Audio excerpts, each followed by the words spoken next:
Y ahora pues vamos a hablar con Paco Gómez Escribano, que ya ha hecho... él ha sido realmente quien ha abierto esta jornada con el encuentro con un club de lectura, con su libro Prohibido fijar cárteles, y que ahora bueno, vamos a repasar su obra, su trayectoria y su vida, y bueno, a ver lo que nos cuenta, si quiere contarnos algo, Paco. Sí. Ingeniero industrial, músico. Batería, guitarra, bajo, voces. Un grupo casi por ti mismo. Va a hacer el hombre orquesta, sí. ¿Pero tiene grupos? Sí, actualmente estoy con unos amigos con los que tocaba cuando yo tenía 16. Antes de ayer. Que precisamente, bueno, luego nos separamos, uno se casó, el otro tal, luego nos hemos divorciado, total, que al final estamos tocando para divertirnos, sin ninguna pretensión, pero nada, en cumpleaños y todo esto, ¿no? Bien. Y entre todo esto te da tiempo a escribir. Entre todo esto me da tiempo a escribir, a trabajar, porque realmente los escritores, la mayoría nos ganamos la vida con otra cosa. Y sí, y atiendo a la familia y leo.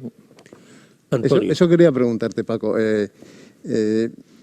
Me imagino que habrás sido lector de novela negra antes que escritor de novela negra. ¿Y en qué momento saltaste de ahí, cruzaste esa frontera, de dejar de ser lector de novela negra o de no dejarlo, porque no lo habrás dejado, pero dar el salto de decir, voy a intentar yo escribir algo negro también? Bueno, ahora te contesto, pero yo lo primero que quería decir es que estoy muy contento de estar aquí. Nunca había estado ni en Cartagena Negra ni en la ciudad de Cartagena, que me ha parecido una pasada de ciudad la que tenéis. Y yo la verdad que cuando me escribió Paco Marín y encima para abrir el festival, yo decía, pues será para sustituir a Lorenzo Silva o a Domingo Villalba, alguno de los famosos, pero no. Me dijo que había leído mi novela, que sabía quién era yo, que digo, pues nada, estupendo, ¿no? O sea que estoy agradecidísimo y muy contento.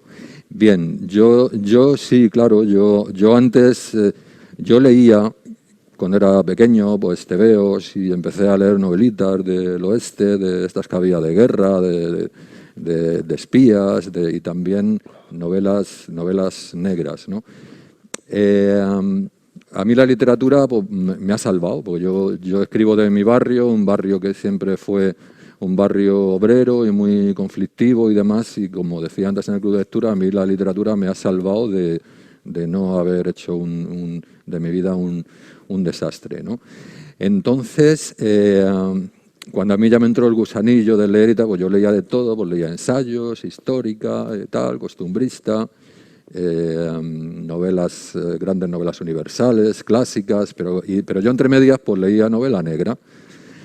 Y claro, yo notaba que leía 1, 2, 3, 4, pero vamos a parar y leemos otra cosa, hasta que ya un día no paré, porque me acostumbré a la novela negra, me enganché y ahora resulta que, como le decía esta mañana aquí al colega, a mí la novela negra realmente me ha jodido, porque ya no me permite disfrutar de otro tipo de literatura. Me he acostumbrado a lo que es el ritmo de la narración, de la novela negra, y ahora yo leo otra cosa y me aburro, ¿no?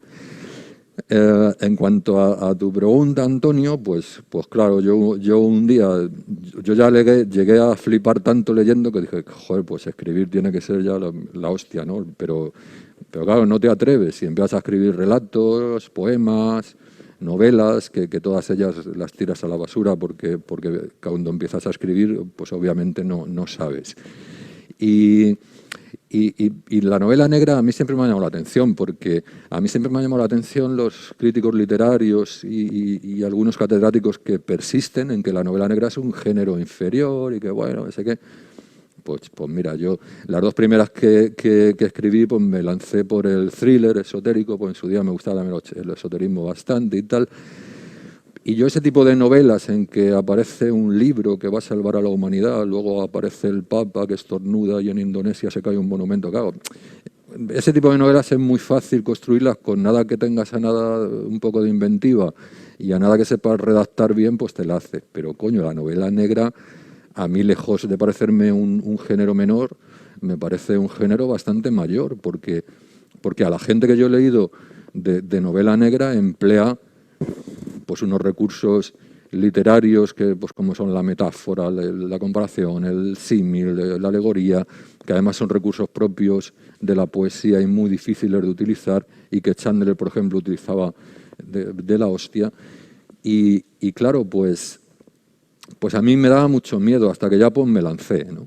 Y digo, bueno, pues voy a escribir una novela negra. Antes en el club de lectura hablábamos de los distintos tipos de novela negra y tal, y cuando yo dije voy a escribir una novela negra, pues dije que pongo un policía, un detective, pues yo estuve reflexionando mucho sobre esto, estuve paseando por mi barrio y bueno, pues como además yo siempre era un poco rarito, yo veía al 7º de caballería con los indios y luego bajaba a la calle y mis amigos querían ser Buffalo Bill. Pues no, pues yo quería ser Toro Sentado, joder, porque les estaban quitando sus tierras y sus cosas.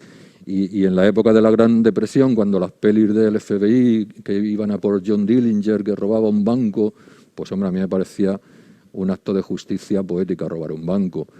Bueno, pues entre eso y que a mí, como lector, siempre me ha gustado más la rama de novela negra que arranca con William Riley Burnett, que sigue con David Goodies, con Nelson Agrid y que a mí siempre me han gustado más un antihéroe que un héroe y un perdedor que un ganador, pues escribí mi primera novela negra, que se llamó Yonki, además contada desde el punto de vista del protagonista. Y por ese carril he seguido. Eso te iba a decir, porque has seguido fiel a lo que era el más puro estilo de novela negra en sus orígenes. Sí. Es decir, personajes del lumpen, el otro lado de la sociedad, ambientes muy sórdidos, muy hostiles, no hay héroes, hay antihéroes, y luego Canillejas. Que es un mundo en sí, no sé si dentro o fuera de Madrid. Tú sigues viviendo allí, ¿no? Sí, sigo viviendo allí. No es un territorio físico, es un barrio que está en el este de Madrid. Y en mis novelas es un territorio geográfico y metafórico y social.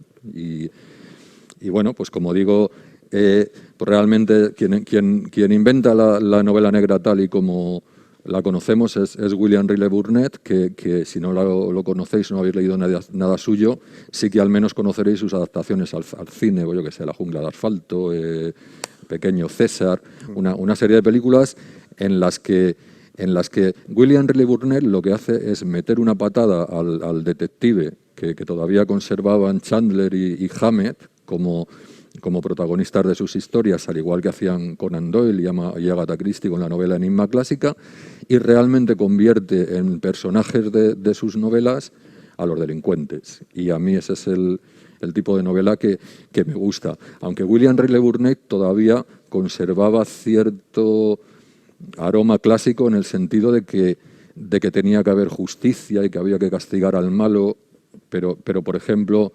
David Goodies, que nos gusta tanto a Charo y a mí, se carga eso también. O sea, no siempre tiene que el malo pagar o tiene que triunfar el bien, porque la vida no es así.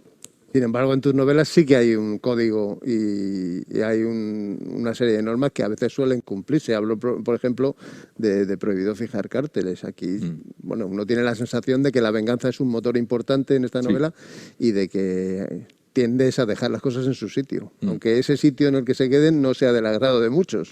Sí, porque en definitiva es el ABC de la novela, pero en mi novela hay una ruptura de la realidad, se produce la llamada a la aventura, hasta aquí, como cualquier novela clásica, no tiene por qué ser negra, pero la realidad del protagonista, que es el Tijeras, no es igual cuando termina la novela que cuando empieza. De hecho, él sigue viviendo, pero a un coste muy alto, que es lo que yo procuro vamos, lo que nos enseña la teoría de novela clásica, y esto ya lo decía Aristóteles y demás, es que la novela pues tiene planteamiento, nudo y desenlace, y tiene que haber una serie de normas, y el héroe tiene que conseguir unos objetivos. En mi caso, el héroe siempre va a ser un antihéroe, y o no consigue sus objetivos o los va a conseguir de forma parcial y a un coste muy alto. Eso es lo que yo procuro en teoría, luego otra cosa es que te salga, ¿no? En esa inversión bueno, inversión, por llamarla de alguna forma, porque tú eliges un punto de vista concreto. Claro, siempre destrozas lo que es el esquema de la novela negra más usual actualmente, ¿no? Esa fuerza del orden, esa investigación pulcra, esa resolución. ¿Te va más siempre ir por el lado salvaje de la vida? Bastante. Y si hubiera ido por otro lado, bastante mejor me hubiera ido en lo personal y en lo literario, porque antes lo decía en el club de lectura, claro, si yo quisiera ganar pasta o que sea, pues escribiría otra cosa y no escribiría esto, porque yo lo que sí me doy cuenta es que yo los fans que tengo son muy lectores, pero tengo pocos porque a la gente, inconscientemente, nos gusta que las cosas acaben bien y hay gente que este tipo de novela pues no le va porque, claro, aunque yo suavizo y tal, porque yo le meto humor, como decían en el club de lectura, también meto personajes que inspiran mucha ternura y mucha tal, pero en definitiva una novela mía es El Rosario de la Aurora, o sea, ahí se monta la de Dios y eso acaba como, bueno, entonces es lo que hay. Novela número 8. Creo que es la 9. Bueno, ya no sé. No, pero creo. Sí, contando la de móvil. Es que hay una que es para móvil, Madrid Prisión, que era para la aplicación de Black and Noir para móvil. Esa sí, la que hizo la aplicación de la que hablamos el año pasado. Sí. Black and Noir, sí. Sí. Bueno, es igual. Bueno, la siguiente novela que se va a publicar, que yo tengo que confesarle a ustedes que he estado peleando a ver si la teníamos aquí hace un par de semanas, hablando con los editores a ver si podía tenerla, 5J. No hemos podido tenerla porque está ahora mismo en imprenta y saldrá de imprenta pues un poco antes de final de mes. El título de 5J va por el jamón o... Hablan un poco, pon un poco en antecedente, ponnos los dientes largos para que en cuanto salga, porque la portada de la novela es llamativa 100%. Sí. Portada... Sí, bueno, vamos a la primera pregunta, se llama 5J, me gusta el título porque incluso puede parecer una jugada de póker o... No lo sé, pero el caso es que la novela... Yo no sé por qué pensé en el jamón. Sí. Jamón 5J, no sé por qué, será que tenía hambre, pero vamos a pensar en el jamón enseguida. Esta novela, además, después de escribir varias en primera persona y demás, pues bueno, va de un atraco. Y a mí me gustaba dar el punto de vista de los atracadores, dar el punto de vista de las víctimas, que es la familia dueña del almacén. Luego, al final, hay un poco de la investigación de la Guardia Civil, porque es en un pueblo y tal. Y entonces, por eso, utilizo un narrador omnisciente, que desde Manguis no lo utilizaba. Por tanto, es una novela coral. Tiene muchos personajes, muchas escenas, lo contrario que esta. Tiene, además, un poco más de trama, porque cuento cómo se planea el atraco, cuento un poco las consecuencias posteriores al atraco. Y claro, digo, voy a añadirle una pizca de humor, porque en vez de robar un banco, en vez de robar lo que sea, pues claro, los tipos se dan cuenta de que un jamón 5J ibérico vale una pasta. Entonces se encuentran un almacén ahí que hay almacenados, no sé cuántos puse, 20.000 jamones y tal, claro, entonces eso es un pastón. Y entonces, claro, hay dos protagonistas, básicamente. Uno es el Banderines, que es el cerebro de la operación, que además yo creo que va a ser el primer atracador travesti de la novela negra española. No sé si guiris, porque no abarco tanto, pero porque sí ha habido policías transexuales, lesbianas, homosexuales, pero travesti no. Y bueno, esa es una caracterización del personaje que he querido darle para meterle un poco de humor. Y luego está el Charlie, que es el que viene a buscarle para dar el atraco, que es todo lo contrario, es un desastre de tío, hecho polvo y demás. Y de hecho, cuando le dice que van a robar jamones, el Banderines le dice, mira, chaval, tú te has vuelto loco. Y no, pero claro, estudia el tema y lo ven que es factible, ¿no? Yo creo que quizás será mi novela más americana en el sentido de que tiene una trama, de que es un atraco. Y a mí me gusta mucho un tipo que escribe novela negra, que aunque ha escrito novelas negras muy duras, pero sin embargo tiene una saga, el tipo es Donald Wesley y la saga es Dortmunder, y este Dortmunder es el cerebro de una banda de atracadores que va haciendo atracos, pero les sale todos los atracos mal y a lo mejor planean entrar en un museo con una locomotora y bueno, cosas de esas, ¿no? O sea que en la novela negra también cabe el humor, y Donald Wesley yo creo que era el gran maestro de esta historia. Entonces, mi nueva novela va de un atraco a un almacén de jamones 5J de Sánchez Romero Carvajal, y no me patrocinan, tampoco se lo he pedido. Y a lo mejor hasta me denuncian y me pasa lo que a Fariña, que me hago famoso. Bueno, si te denuncian te da publicidad. Claro. Imagínate que te secuestran la edición o algo y luego terminan adjuntándola con un jamón 5J. Encantado. Y esa es la cosa, y de ahí el título. Oye, y la portada de la chica esa tan llamativa, es una persona, quiero decir, real, que tú conoces, no hace falta que me digas nombre ni nada, sino la portada Sí. con la chica esa. Sí, y además, porque, claro, el tipo, el cerebro del atraco es un tío de mi barrio, de Canillejas, como todas mis novelas, pero él se ha ido a vivir a la plaza de Antón Martín, creyendo que podía huir del barrio, y sin embargo no se da cuenta que no se puede huir de uno mismo, ¿no? Y entonces el editor Gori pues empezó a darme unas nociones de lo que quería, ¿no? Porque a lo mejor estaría bien una vista aérea de la plaza de Don Martín, o estaría bien esto, estaría bien lo otro, y un día, pues no sé por qué, cambió de perspectiva y entonces me dijo que le parecía que era una novela para que hubiera una chica de espaldas mirando por un ventanal, y entonces, claro, el tipo el cerebro del atraco de la novela ya os digo, es un travesti que mide 1,90, es rubio con ojos azules, y el tipo cuando se viste, pues aunque es un hombre, se nota eso, pero él como se pone sus prótesis de cadera, sus prótesis de pecho, y al final es una rubia con ojos azules que es como la de la portada, ¿no? Y entonces digo, ¿de dónde saco yo una modelo? Digo, y además que haya que pagarla, y digo, joder, digo, hay el guitarra de mi grupo, que se llama Paco también, el Paquito, tiene otro grupo que tiene una cantante que yo les he visto tocar y tal. Digo, hostia, pues esta piba, digo puede, además como es de espaldas, digo, puede resultar el banderines y tal. Y es una chica que es rusa y es una inmigrante, tal, que vive por allí en Paracuellos de Jarama, donde vive el Paquito.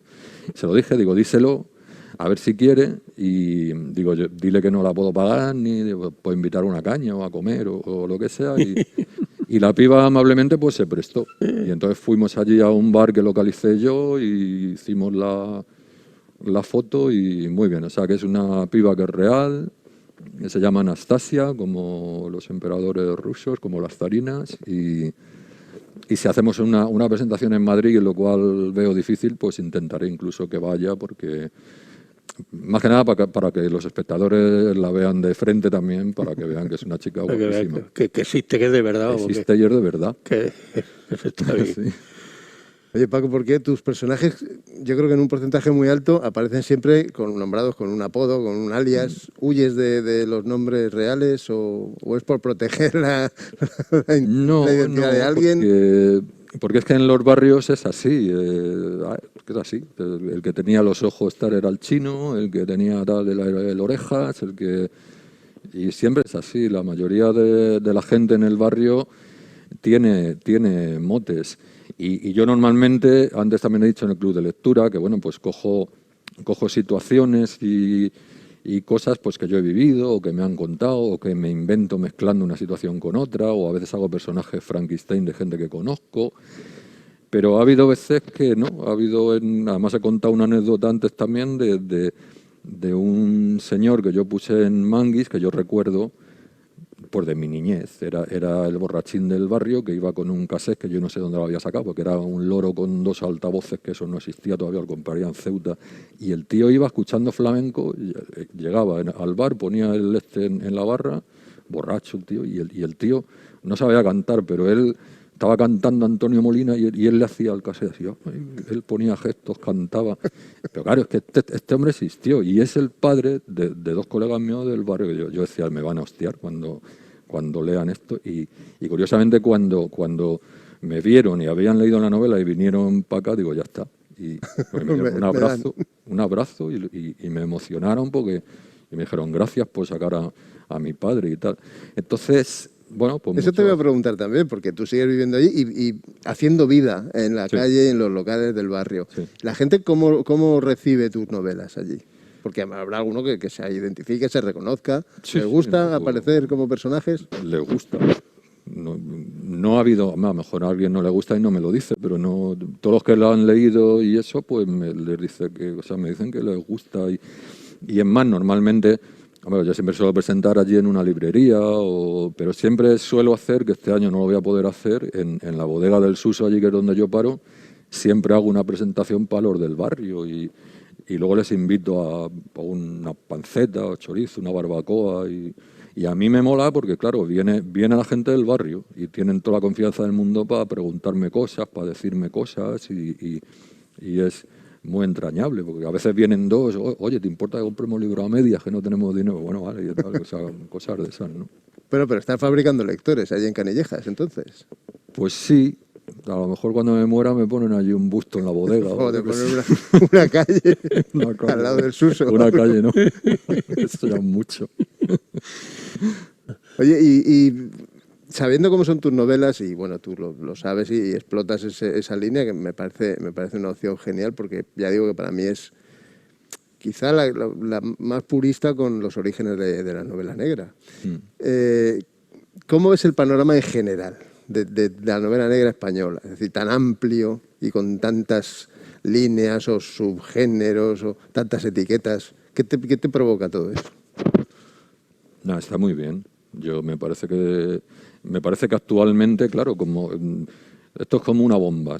Hay una bomba y luego hay una expansión, ¿no? Y actualmente pues estamos en una expansión desde los años 20 e incluso desde el siglo XIX, que es cuando surge la novela Enigma, pues claro, muy lejana en el tiempo, y esto ha ido así, con lo cual ahora mismo hay gente haciendo, o intentándolo, novela negra lo mezclan con histórico, novela policíaca, novela negra, realismo sucio, ciencia ficción con novela negra. A mí me parece un panorama como se diga, y me parece cojonudo. Claro, otra cosa luego son mis gustos, ¿no? Pues a mí me gusta el tipo de novela que yo hago, pues que tiende a ser pues novela negra clásica desde el lado del delincuente o si no delincuente, gente del lumpen que están ahí en la línea, y me gusta mucho meterle episodios de realismo sucio y que también me gusta mucho. Madre mía. Paco, te veo ahí muy reflexivo. No, es que es tremendo. Tú ahora, por ejemplo, está en marcha 5J. ¿Tienes ya la cabeza puesta en alguna otra historia o la tienes descansando? Pues, a ver, ahora tengo 5J, es verdad. Acabo de terminar también un poemario que va a salir en diciembre, que se va a llamar La vereda de la derrota. Como veis, la alegría de la huerta no es lo mío. Y la vereda de la derrota. De la derrota. Y van a ser poemas que me han quedado muy yonkis y muy malditos. La mitad, la primera parte. Y luego la segunda parte es que me ha quedado una novela, porque yo quería meter unos relatos y me ha quedado una novela de 30 páginas que yo creo que es muy buena, pero que se la he dado a leer a mi mujer, digo, porque es la que me dice es bueno o es malo. Y luego tengo otra novela terminada, pero que no está publicada ni presentada en ningún sitio, que además cuenta la historia. Sale el Tijeras. En esa novela sale el Tijeras, que es el que queda vivo aquí, perdón porque he hecho spoiler, pero la narra el Pirri. O sea, el narrador es el Pirri, que los que lo hayáis leído esta novela, al final el Tijeras se cruza con una panda de amigos y uno de ellos es el Pirri. Ese es el que va a narrar la novela, que se titula de momento Aunque nos vaya la vida, porque es una novela que hay un narcopiso en el barrio y les contratan a ellos los vecinos para que intenten echar a los narcotraficantes del piso y se monta la de Dios. Y el que la narra es el Pirri y el Tijeras.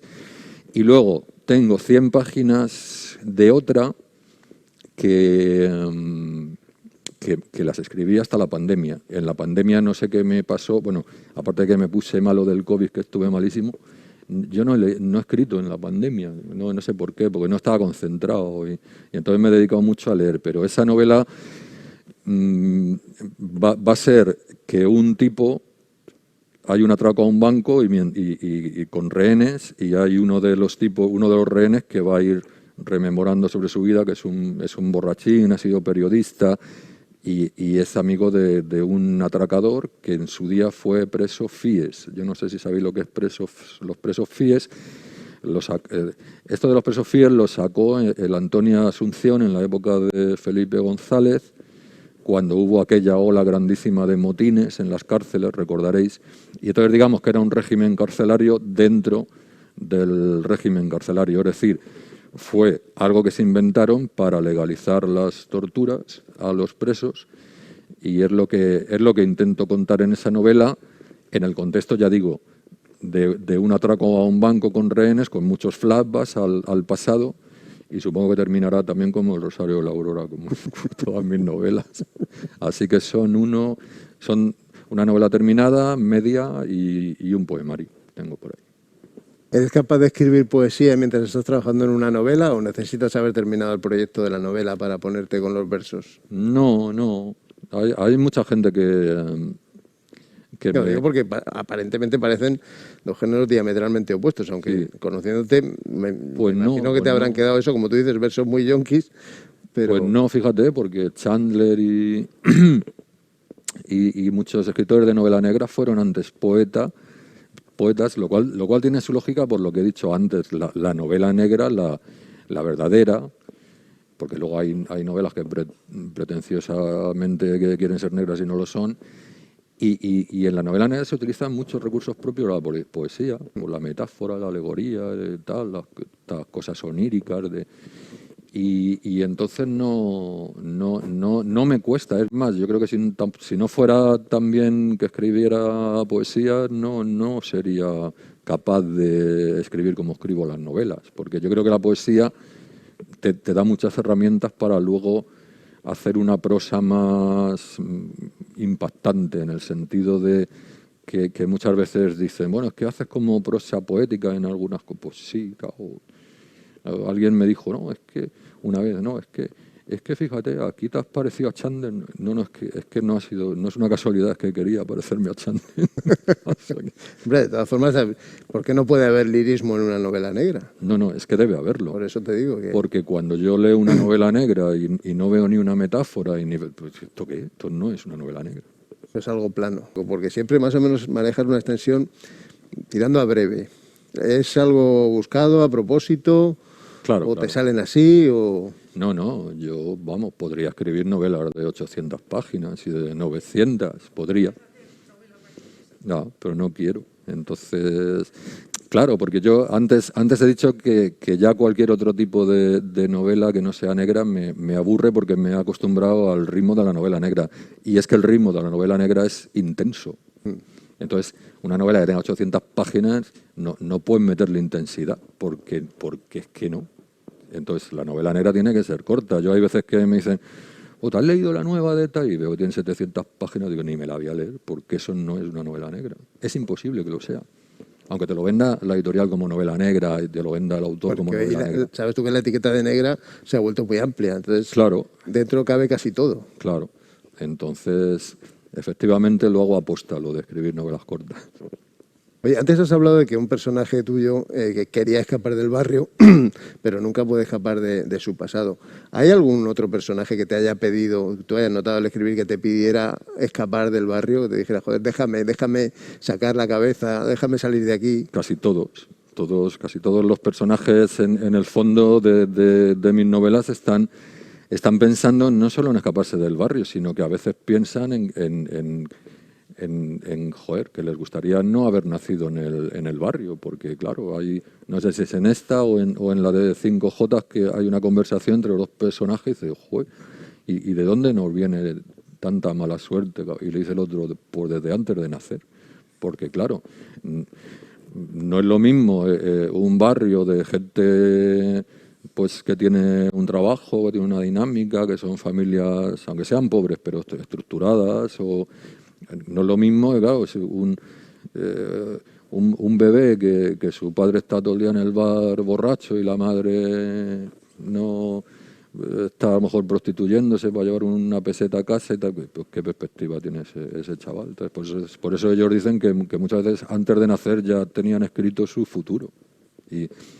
Pero es que además es que es cierto, yo antes lo decía en el club de lectura también, o sea, yo tenía compañeros en el colegio y tal, que claro, yo iba a casa y mi padre pues no ganaba mucho, pero toda la vida llevó el sueldo a casa, y mi madre pues era una ama de casa, como eran las familias de entonces. Pero yo tenía amigos que llegaban y se sentaban en la escalera, y alguna vecina había veces que le era de comer, por lástima, otros días no. Y entonces, claro, esos niños, la mayoría de ellos aguantaron así hasta los 12 años. A los 12 años dijeron a beber y a drogarnos, porque es que no podemos aguantar esta vida. Y luego, claro, según fueron siendo mayores, y incluso antes, que me preguntaban, pero hay algunos que han dejado la heroína. Claro, pero no, a ver, la heroína dejó muchos muertos, y luego los que han conseguido dejarlo, que es un porcentaje muy bajo, tienen unas patologías pues muy diversas, que tienen que medicarse, y luego son gente que antes de pasar por la heroína ha pasado por el alcohol, por los porros, por los tripis, por la farlopa, por el speed, por un montón de drogas, que el mayor problema que yo veo a muchos colegas del barrio que lo dejaron en su día y tal, es que estar sobrios les hace daño. Y entonces lo que en mi barrio ha habido mucho, que ya han ido muriendo desgraciadamente, pues es mucho yonki reconvertido a alcohólico. O sea, es durísimo lo que has dicho, que estar sobrio le haga daño a alguien. Sí. Me ha sorprendido la expresión esa. ¿Qué cosas digo a veces? Sí. Pero que es verdad, es que yo tengo un colega que me lo cuenta. Dice, joder, pues es que yo no he estado siempre puesto. Es que yo no, claro, el que lo contaba antes estaba en el club de lectura, a lo mejor me repito, pero es un colega que además es inteligente, porque yo cuando el chaval está más o menos lúcido, yo hablo con él, que le conozco, que era así, puedes hablar de cualquier tema con él, porque es inteligente y razona y tal. Hay otros que no, que están hechos polvo, pero este en concreto sí, y este ha sido yonki, ha sido farlopero, y él baja ahora de casa y lo primero que va es a la bodega por el chinchón, porque los yonkis además beben mucho chinchón, que debe ser por el azúcar que lleva el anís. Uh-huh. Y este baja por el chinchón, y este está puesto, porque no. Y yo llego a la conclusión de que es eso, de que le hace daño estar sobrio y no puede. ¿Y construyes las novelas empezando por una trama a la que le vas añadiendo a estos personajes, o viceversa? ¿O tienes un universo de personajes de a ver dónde los coloco ahora? No, yo normalmente me invento una historia, pues un atraco, o lo que he comentado antes, pues venga, un arcopiso, o como aquí han prohibido fijar cárteles, es una venganza. Y entonces yo me invento eso y la voy escribiendo, pero en la cabeza, ¿no? Entonces, yo la verdad que luego no tardo mucho en escribir, pero porque a lo mejor yo me tiro un año pues en el metro, en la siesta, yo pensando en la historia, pensando. Y luego me pongo a escribir, y la verdad escribo muy rápido. En su día hice mecanografía y tal, y ya está. Y sí que es cierto que durante el proceso de escritura, pues a veces haces alguna cosa que no tenías pensado y se te ocurre en ese momento, ¿no? Pero no que los personajes ellos solos te piden cosas, porque hay escritores que dicen eso, no, es que a mí los personajes... Mira, claro, eso queda muy bien, pero eso es mentira. Y además si dices eso, pues qué profesional eres tú que escribe una novela. Claro, escribe una novela y cuando te pones los personajes te dirigen, eso es mentira, y si te pasa eso a lo mejor tienes que ir al psicólogo, yo qué sé, no... Yo la novela la tengo en la cabeza escrita, más o menos, y yo por lo menos tengo que saber el final, o cómo quiero yo que sea el final, y entonces yo camino hasta ahí. Antes hablábamos de técnicas de escritura en el club de lectura también, y bueno, y vosotros lo sabéis, que habláis con muchos escritores. Hay escritores muy fanáticos y muy obsesionados que se ponen ahí un papel, que recortan cabezas de los suplementos para hacer los personajes, que capítulo 1 va a pasar esto, capítulo 2 va a pasar... Joder, esto no es una novela, eso es un mecano que está manufactura. haciendo, ¿no? No, hombre, yo entiendo que cada cual es libre y Sí, que es planifique verdad. como mejor le vaya, pero Es luego, verdad. a lo mejor es que hay gente que disfruta mucho con ese proceso de planificación, casi tanto como con el proceso de redacción. Seguramente, porque yo al final luego hago lo mismo, pero yo lo hago en la cabeza. Sí, de otra manera. De otra manera, pero evidentemente yo creo que un guión tienes que más o menos tener escrito o pensado o lo que sea. Entonces, ¿a ti no se te ha escapado nunca un personaje de la novela? ¿Has tenido que ir a buscarlo? Voy, ya te digo, a la comisaría he tenido que ir a buscarlo. Si no, baja al Suso y allí seguro que está. Sí. No, porque, claro, es una cosa que tienes que controlar. Una novela, pues claro, es una trama, son personajes, es un contexto geográfico, localizaciones, claro, es todo como una película, pero en la cabeza. Y no, la verdad que yo creo que al menos no...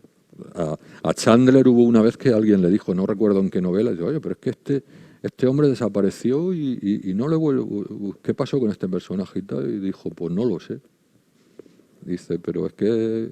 Dice, pues usted es el escritor. Dice, ya, pero es que en la vida pasan esas cosas, que hay gente que desaparece. No, hombre, yo procuro todas las tramas que abro y las subtramas, pues terminarlas o dejarlas con final abierto. Pero claro, no es lo mismo dejar una cosa con final abierto que poner un personaje que te desaparece, porque es verdad que les pasa a muchos escritores y gente que publica con editoriales gordas. Que Les desaparece sin venir a cuento y sin saber nada más, ni explicar. Se supone que una editorial gorda pues tiene que tener correctores, pero bueno, es lo que hay. Bueno, si a Cervantes no le echaron en cara que desapareciera el asno de Sancho, nos vamos a poner nosotros Hombre, ahora. vamos a ponernos exquisitos. Ay, se está bien hablando con ¿Eres un tío disciplinado a la hora de escribir o no? Porque por lo que te oigo, primero construyes en la cabeza toda la trama, pero luego a la hora de sentarse a la faena, ¿tienes disciplina o eres más caótico? No, sí que tengo disciplina porque cuando escribes una novela tienes que escribir todos los días. Bueno, si a lo mejor un día no escribes porque tienes la barbacoa con la familia, bueno, pues tampoco vas a ser un gilipollas de no, es que tengo que escribir, no. Pero tienes que ponerte todos los días porque si no se te olvidan. Yo, por ejemplo, esta novela que tengo de 100 páginas, la que contaba antes inconclusa, ahora me la tengo que leer entera, yo no puedo seguir, pues no me acuerdo. Yo tengo un esquema general, pero no... Entonces sí que soy disciplinado y suelo retardar bastante el momento de ponerme a escribir porque sé que cuando me ponga, a partir de ahí, tengo que sacar tiempo para todos los días, pum, pum, pum, pum, que luego disfrutas, pero si lo piensas bien, es una esclavitud. Esclavitud gozosa, tampoco vamos a fustigarnos aquí. No, cuidado, es una esclavitud no porque no te guste escribir y eso, no, sino porque sabes que todos los días vas a tener que sacar por lo menos 2 horas para ponerte a escribir. Y hay veces que no disponemos de ese tiempo. Bueno, visto así. Sí. Paco, ¿qué asignatura explicas tú a tus alumnos? Pues doy dos. ¿Tiene algo que ver con la literatura, no?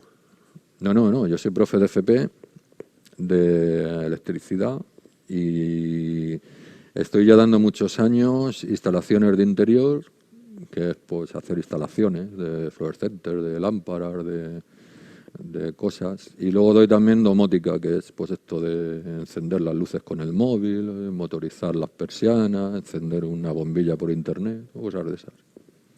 ¿Establece algún tipo de diálogo entre los alumnos que saben que escriben novelas, que tal? ¿Algunos leen tus novelas o no? Sí, pero no me dicen nada, pues les da vergüenza y eso.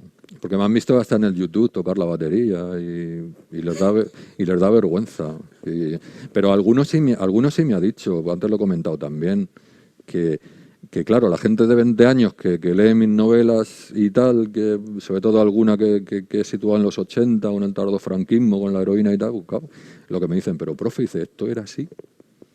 Y yo les digo, pues sí, era así. Ellos no creen que la historia fuera tan dura, ¿no?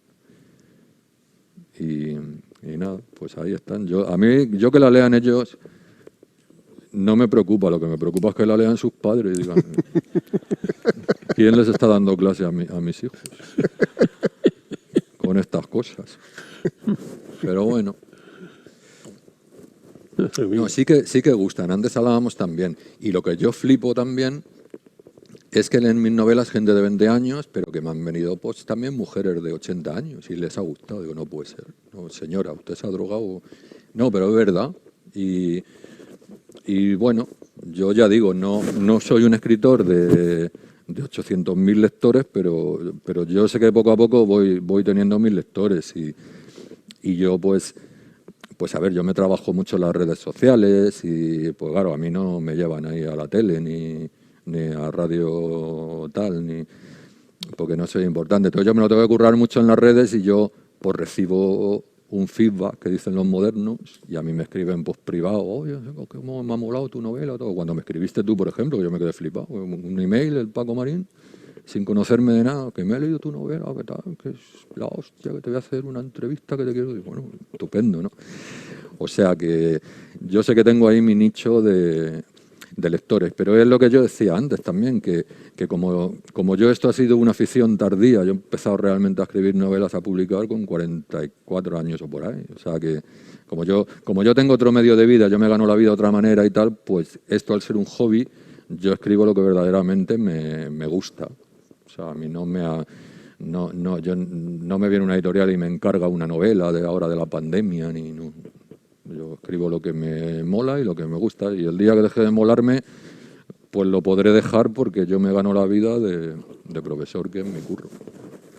Antes has dicho que durante la pandemia, bueno, no lo pasaste muy bien, bueno, aparte por razones físicas, por el COVID, luego por el tema creativo, ¿no? ¿Qué pasa? ¿Te bloqueaste o algo? Le ha pasado a mucha gente. Ha habido compañeros que no han podido escribir una línea, incluso ni leer una línea durante semanas. Es que ¿Tan frágiles somos mentalmente, Paco? Sí, somos muy frágiles mentalmente y tenemos miedos y tenemos... los mecanismos humanos son muy complejos. Yo la verdad que lo pasé muy mal, pero a punto de tener que estar en cama, que no tenía fuerzas ni para levantarme y tal. Y claro, yo estaba ahí confinado y yo me aislé yo solo para no pegar nada a ningún familiar mío y yo era un tipo que en aquellos días estaba tumbado en la cama sin apenas comer porque no tenía hambre, con unas fiebres altísimas y escuchando por las radios todos los días, por la radio, los muertos. Incluso yo llegué a pensar ahí, incluso de, joder, ahora que tengo 40 de fiebre, aquí dormidito, me quedo dormidito, a tomar por culo y no sufro, me muero y no sufro. No, o sea que, yo qué sé.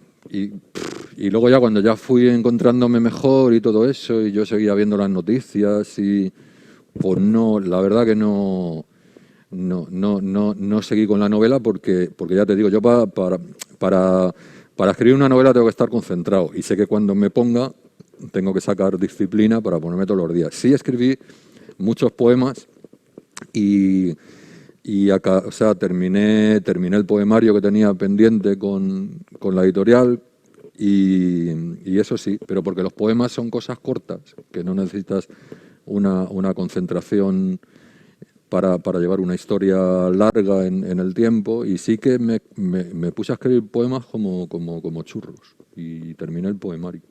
Oye, ¿y qué pozo crees que va a dejar o qué influencia crees que va a dejar esta historia del COVID en la novela negra? ¿Tú te temes también una avalancha de novelas dentro de unos meses? Sí, porque sobre todo las editoriales grandes y todo eso seguramente lo van a ver como una oportunidad de hecho ya se han publicado novelas del COVID. Sí. Las grandes editoriales están ahí para vender un producto, ¿verdad? Las grandes editoriales no están ahí para vender literatura ni para vender, no. Venden un objeto que es el libro y ya está. Y seguramente hay gente ahora mismo escribiendo del COVID por encargo y luego ya en un ámbito más abstracto, seguramente que esto a los escritores nos va a dejar, eso sí, un pozo de de pesimismo bastante gordo, que si no explícitamente, yo creo que implícitamente se va a notar en nuestras novelas, ese pesimismo. Sí, una cosa, hombre, tarde o temprano aparecerá, aunque sea como marco, ¿no? Sí. Es algo que se vivía, no te digo ya una novela centrada exactamente en el tema, pero sí, pienso como tú, ¿no? Nos va a dejar un halo de oscuridad ahí del que no sé el tiempo que vamos a verdad, pasar. de hecho, si te das cuenta, en novela negra, si analizamos los periodos, pues por ejemplo, después de la ley seca, después de la Gran Depresión, después de la Primera Guerra Mundial, después de la Segunda Guerra Mundial, el pesimismo reinante ha dado grandes obras literarias y grandes cambios en las tendencias de los géneros. O sea, Sí, aquí lo vivimos con la crisis también, justo al terminar la crisis. Efectivamente. Y ahora nos vendrá otra oleada. Es de la crisis que sufrimos en 2013, todavía hay gente escribiendo novelas y ha habido un incremento de novelas con ese matiz de realismo sucio, por ejemplo, que realismo sucio antes de la crisis en España prácticamente no había, y si había un realismo sucio era pues más parecido al de American Psycho y o sea, un realismo sucio pero de gente movie en plan psicópata, pero realismo sucio, por ejemplo, como el que está haciendo ahora pues Mar Moreno o Manuel Barea o Esther García Llobet o Pablo Rivero. Ahora mismo hay una serie de autores que están yendo por los festivales de novela negra porque en definitiva el realismo sucio para mí está emparentado con la novela negra de la misma forma que la novela policíaca con la novela de espías.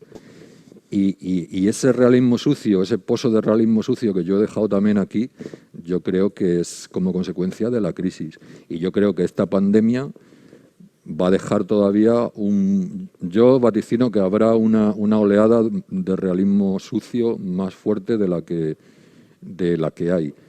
Y esto evidentemente nos va a afectar a todos. O sea, es que incluso el tipo que es negacionista y dice que esto no existe y tal, yo creo que realmente lo que está es acojonado y no sabe cómo gestionar ese miedo. El tipo no entiende que a partir de ahora va a tener que ir con mascarilla hasta la vacuna, que va a tener que tomar precauciones, no quiere ni oír hablar del tema, y yo creo que es miedo, en definitiva. Volvemos a lo de antes, que el miedo es un elemento muy potente. Sí. Y en circunstancias como las que hemos vivido ha hecho mella en muchísimos de nosotros. Yo me incluyo también. Don Francisco, ¿quiere usted decir algo más? Pues nada más, lo mismo que he dicho al principio, que muy agradecido de que me hayáis invitado al festival, que para mí abrirlo ha sido un verdadero placer y un honor, sobre todo, y que lo único que ha sido una lástima porque si llego una semana más tarde estamos con la nueva novela, seguramente. Pero bueno, Gori, cuando hables con Gori te lo podrá decir, sí. Que incluso la amenaza de muerte, diciendo mándamela, y me dijo, Paco, es que no, claro. es que no, primero con Ilia y después con Gori y no ha podido ser. Bueno, pues nada, pero por lo demás estupendamente. Muy bien, pues hasta aquí esta charla. Pido un fuerte aplauso para Paco, por favor.